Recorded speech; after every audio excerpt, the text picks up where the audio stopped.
mengusulkan dan mendukung Mas Gibran Rakabuming Raka untuk kita pasangkan dengan Pak Prabowo sebagai bakal calon Presiden Republik Indonesia. Kok jadi gini ya? Kok terkesan dari kubu Koalisi Indonesia Maju itu kok terkesan memaksakan diri gitu ya? Terkesan ngotot, terkesan ngoyo begitu untuk mendapatkan Gibran. Ini kalau Gibran sampai mau, berarti iman Gibran ini yang nggak kuat. Ya, padahal tadi malam itu Gibran sudah ke Jakarta, tetapi mendapat penugasan untuk menjadi Jurkamnas. Ada yang bilang bahwa ke sana itu untuk deklarasi juga menjadi calon cawapres. Ini politiknya semakin membingungkan teman-teman. Ya, semakin membingungkan. Tinggal pilihan terakhir kita itu apa ya nantinya ya. Ini dengan tegas ya, Ahok juga tetap memilih Ganjar Pranowo ya daripada Gibran Rakabuming Raka ya. Karena menurutnya Gibran itu masih perlu pengalaman yang lebih untuk menjadi cawapres. Apakah setuju? Aceh setuju? Papua setuju? Nah, yang pasti kalau buat saya dibandingkan misalnya Pak Gibran jadi maju gitu Mas Gibran gitu ya. Ya saya pilih Ganjar sama Mahfud lah karena lebih teruji kan. Lebih teruji. Anda jadi wali kota baru 2 tahun 3 tahun kan belum teruji. Ini urus negara loh, mau jadi presiden loh. Kalau Anda belum lengkap, belum pernah di legislatif, belum nasional ya maksudnya DPR, kan DPR belum ngerti nih pemerintahan seperti apa. Anda belum pernah di eksekutif yang tingkat provinsi, Anda nggak ngerti jadi presiden nanti. Ini bukan soal belajar-belajar coba-coba loh. Ini negara dipertaruhkan untuk 2045. Ini negara sebentar lagi 300 juta penduduk kita. Mana boleh kita kasih orang coba-coba. Saya tidak meremehkan anak muda ya. Anak muda bisa lebih kreatif gitu ya. Tapi bicara tata negara harus mengerti konstitusi. Saya tidak mau anak cucu saya harus nunggu sekian tahun lagi, nunggu lagi mundur. Males sudah. Jadi kita nggak usah coba-coba deh. Waduh. Jujur gue sedikit ragu ya mempertimbangkan kalau beliau ini baru jadi wali kota selama kurang lebih 2 tahun. Bandingkan dengan cawapres Pak Ganjar yang udah punya pengalaman di yudikatif, eksekutif, dan legislatif, gue jadi agak ragu sebetulnya memilih Pak Prabowo ini. Walaupun yang udah punya pengalaman belum tentu melaksanakan juga sih. Dan considering juga Mas Gibran punya bapaknya yang sebagai mentor politiknya. Dengan anak yang duduk di pemerintahan, most probably pasti program dilanjutkan. Belum lagi banyak negara, apalagi yang mau investasi ke Indonesia akan lebih percaya karena anaknya yang langsung melanjutkan. Ya walaupun sebagai cawapres untuk saat ini. Tapi satu hal yang gue pikirkan, Pak Prabowo kan udah lumayan senior ya. Dan udah stroke juga selama 2 kali. Sejujurnya gue sedikit mengkhawatirkan kesehatan beliau. Dan semoga ini nggak terjadi, tapi kalau misalkan amit-amit sampai cawapresnya yang naik, apakah Mas Gibran dengan pengalaman pemerintahan 2 tahun itu walaupun di backing bapaknya bisa menggantikan Pak Prabowo? Gimana menurut lu pada?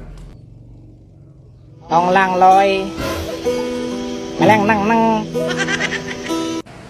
Pak Wowo,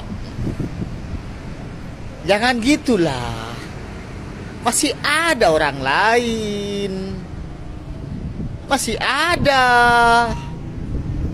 Kenapa harus dia?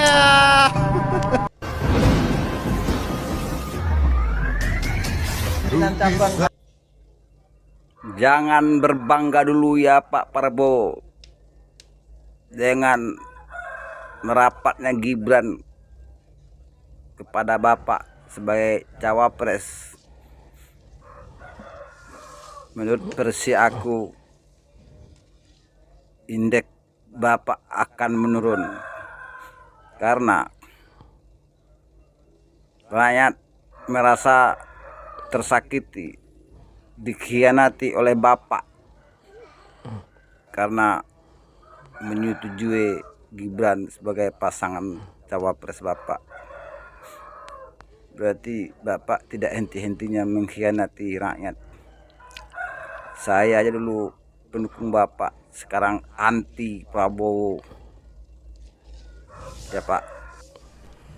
Apa yang terjadi jika pada akhirnya Gibran Rakabuming Raka dipilih menjadi calon wakil presiden Prabowo?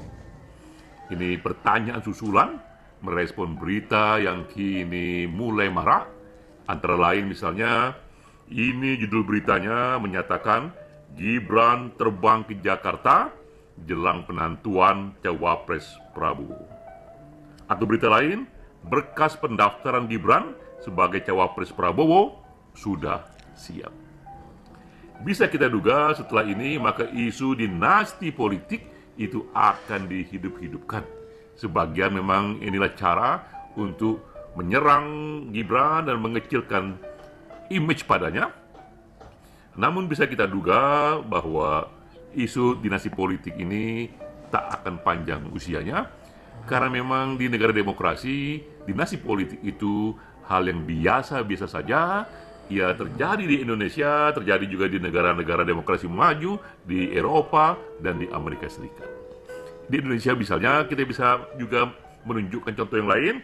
Ini beritanya bahwa Putri Puan Maharani bernama Pinka Haprani maju menjadi caleg DPR RI Dapil Jateng 4. Ini Pinka Haprani maju menjadi caleg ketika ibunya Puan Maharani masih menjadi ketua DPR RI, dan itu biasa-biasa saja.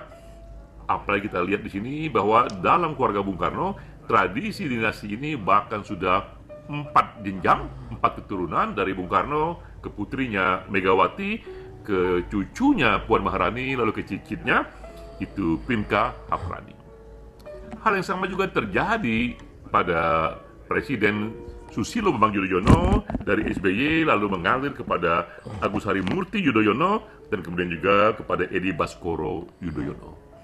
Bahkan di luar negeri hal ini juga terjadi. Di Amerika misalnya kita tahu ada John F. Kennedy, ketika ia menjadi presiden, adiknya Ted Kennedy juga terpilih sebagai Presiden. anggota senator. Senator. Juga di Amerika Serikat ada George Bush Senior, George Bush Junior, ada juga Jeb Bush yang menjadi gubernur di Florida.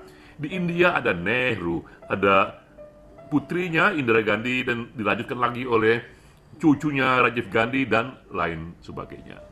Mengapa ini biasa saja? Karena memang itulah prinsip demokrasi.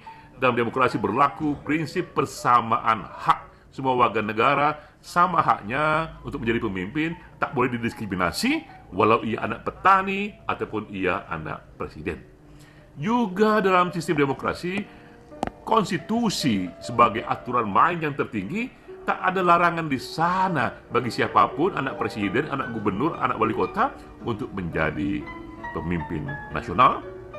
Dan memang juga karena nanti akhirnya penentuannya adalah pada pemilihan umum, rakyatlah yang memilih, yang menentukan apakah mereka menerima itu atau tidak.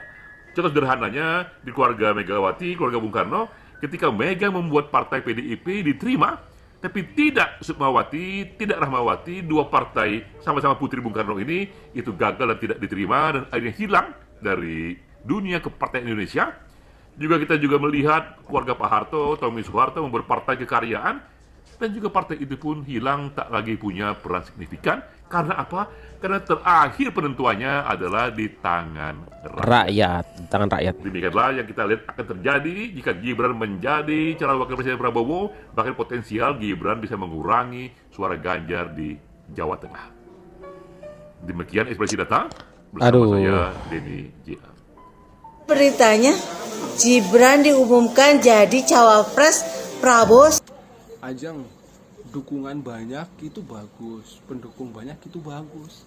Tapi kalau yang dukung nih, kok sebagai Jokowisme itu kayaknya gimana ya, nggak srek di hati gitu loh. Ingat beberapa bulan yang lalu, beberapa waktu yang lalu lu masih ya menggebu-gebu gitu, menyudutkan Presiden Jokowi apa segala macam. Kayaknya lo lebih baik ini mengkritik Gibran nih yang katanya anti dinasti lah apalah gitu loh. Harusnya tuh lo begitu, lo lebih cocok untuk berkata-kata seperti itu daripada lo menjilat wah Gibran bagus apa segala. Nggak cocok, sumpah beneran dah. Serius, gue sebagai Jokowisme tuh kayaknya gimana nih, kayak nggak serk aja gitu ngeliat lo yang senjilat itu gitu loh. Harusnya tuh lo mengkritik keras Gibran gitu loh, harusnya cocoknya seperti itu. Sama aja lo kayaknya tadinya antagonis, lo langsung jadi bawang putih gitu ya, lembah lembut, gak cocok gitu loh, beneran gak cocok. Dari 7 gugatan terkait batas minimal usia capres-cawapres, MK. Oke Bray, haha, kita bertemu lagi Bray ini ya. Minimal maksimalnya Bray, senggol dulu Bray. Bray, kemungkinan besar besok Prabowo Gibran akan dideklarasikan. Ya, kalau ini terjadi, waduh luar biasa Bray ya. Ketua Partai Golkar, Ketua Partai PKB, PBB, Ketua Partai Demokrat, Ketua Partai PAN, nggak ada apa-apanya di depan Gibran. Langkah yang luar biasa, Bray. Cak Imin keluar dari Prabowo. Ya kan ngapain dia jam lama di sana? Apalagi nanti seperti ini, Bray. Bagaimana nasib Golkar ya kan? Yang Rakernas kemarin mereka harus menjadikan ketua umum mereka itu sebagai capres ataupun cawapres kan. Bagaimana ambisi AHY Partai Demokrat karena nggak jadi dipilih Anies Baswedan sebagai cawapres pindah koalisi gitu kan. Bagaimana Partai PAN ya kan yang mau mengusungkan Erick Thohir. Aduh luar biasa Bray ya, nggak ada apa-apanya Bray di depan Gibran. Yang kau dan kata netizen masih bau kencur. Bray, itulah Bray perpolitikan kita yang luar biasa Bray ya. Luar biasa Bray. Tapi di satu sisi emang putusan MK ini merusak demokrasi kita ya, merusak kepercayaan masyarakat terhadap integritas MK gitu kan. Di sisi lain justru ini akan menjadi momentum bagi pasangan Anies Baswedan bersama Cak Imin. Kenapa demikian? Karena konflik internal antara Megawati dan Jokowi nanti akan ada kepentingan ini. Mereka akan terus mempermasalahkan nanti ini. Nah, jadi membuat pasangan Anies Cak Imin ini fokus terhadap kemenangan. Biarkan mereka beradu apa gitu kan. Atau nanti Pak Presiden dikeluarkan dari partai PDI dianggap tidak indisipliner gitu kan. Dan sebagainya. Ya kalian tahu lah Bray ya. Budiman Sujatmiko aja dipecat dari partai PDI ya kan. Sama Effendi Simbolon. Dapat kode etik kemarin Effendi Simbolon karena membilang Prabowo lah yang bisa menjadi presiden penerus ini dan sebagainya gitu kan. Gitu aja. Apalagi seperti sekarang anaknya jadi calon wakil presiden kan. Gimana enggak? Aduh, enggak kebayang saya bagaimana marahnya partai PDIP gitu kan terhadap Pak Presiden nanti itu. Oke Bray ya, sampai di sini Bray ya. Kalian senggol aja Bray ya. Kita Unstoppable ini luar biasa ini Bray. Tetap semangat Bray ya. Konflik mereka itu akan menjadi instrumen yang bagus untuk kita untuk mencari simpatisan masyarakat, kepercayaan masyarakat terhadap pasangan Anies Baswedan bersama Cak Imin Bray. Senggol dong. Tuh, inilah kalau ini terus-terusan berlanjut, yang pasti yang diuntungkan adalah Pak Anies, koalisi perubahan, amin itu. Karena otomatis kalau Gibran menjadi cawapres, dukungan di Jawa Tengah itu antara Gibran dan Ganjar itu akan terpecah. Politik ini membingungkan sekali, rakyat juga bingung bagaimana nanti ujung pangkalnya. Sementara Pak Prabowo kalau kita lihat ngebet Gibran ya, yang dia cari adalah suara, bukan visi misi yang lebih jelas begitu. Saya pikir Gibran itu harusnya dijadikan sebuah celengan ya untuk Indonesia ke depan. Biarkan Gibran itu berproses dulu menurut saya gitu. Nanti kalau sudah matang baru dicalonkan menjadi seorang presiden. Sekarang wali kota aja masih 2 tahun kok dipaksa-paksakan gitu loh. Ini kalau Gibran mau, aduh, udahlah nggak tahu lagi Gibran itu gimana. Apakah ini ada campur tangan dari Pak Jokowi? Wallahu a'lam bishawab. Ya, kita lihat hasil akhirnya seperti apa. Ya, pokoknya jujur saja hari ini tetap saja jujur saya harus dukung Ganjar Mahfud MD. Tegak lurus siapapun lawannya, baik itu Prabowo maupun Gibran. Tegak lurus dukung Ganjar Pranowo dan Mahfud MD.